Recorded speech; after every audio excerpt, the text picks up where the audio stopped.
This morning, the world is remembering the 39th President of the United States, Jimmy Carter. And joining us now is presidential historian Alexis Coe. Thanks so much for being with us this morning. Let's talk about Jimmy Carter. He was a one-term president, but his real legacy may be his humanitarian work and his diplomatic work after he left office. Can you think of another president who left such a mark post-presidency? No, absolutely not. It's hard to really consider another human who left such a remarkable legacy. He eradicated 98% of guinea worms in foreign countries he oversaw there, and free elections with Rosalynn Carter, his long-term partner, his high school sweetheart, literally sat there, checked in people, checked their ballots. He was engaged in building over 4,000 Habitat for Humanity houses. He's a wonderful example of a human and of a post-presidential career that exemplified a lifetime history of service. Do you think we'll see a president like him ever again? I really hope so. I hope that as we approach our 250th in 2026, that we can look to people like Jimmy Carter and find pride in their examples and go forward and hope that we can do better in the future. So I hope to see even better than him. You know, one of the trademarks, I guess you could say, of Jimmy Carter was his relationship with his wife. Yes. I think they were together since they were 15 or something. Yeah. They were married for 77 years, the longest first married couple in presidential history. How influential was she on his life and work? So influential. We also have to remember that they are the only presidential couple who ever lived in subsidized housing.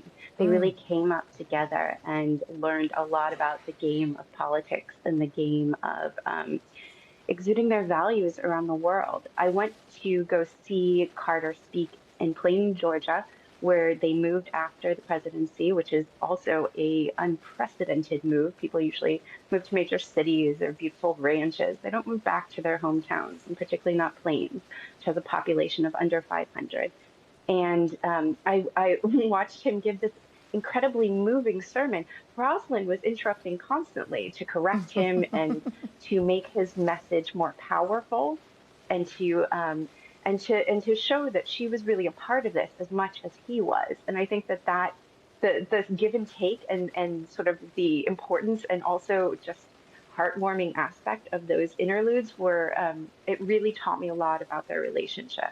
Well, it just really goes to show that a successful marriage truly is a partnership, right? We were talking a little bit earlier. There's so many fun facts about Jimmy Carter that people don't know. Can you run down a few of them for us?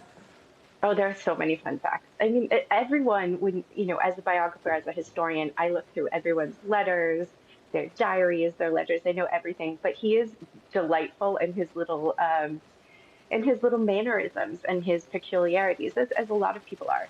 He used to, when he was in the White House, pretty busy man, he still insisted on scheduling everyone who wanted to use the White House tennis courts. That was something he really liked to do. He had, so that's sort of a quirky, fun, heartwarming story. But remember, he was also a child during the Great Depression. He was raised by a father who was very much a Southerner. He was a white supremacist, and then a mother who was not, and invited people, hobos as they were called, people who were struggling and wandering the nation for work, invited them in. And Carter became a good friend to children of color in a time when that was not possible. And so you just always have these surprising aspects of his life where they're always delightful and interesting, whether it's scheduling the tennis courts or inviting people into his home at a very young age. We all have those little quirks, or building homes at a very old age. Yes, that's true too. Yeah. Alexis Coe, thank you so much for joining us. We appreciate it. Thank you.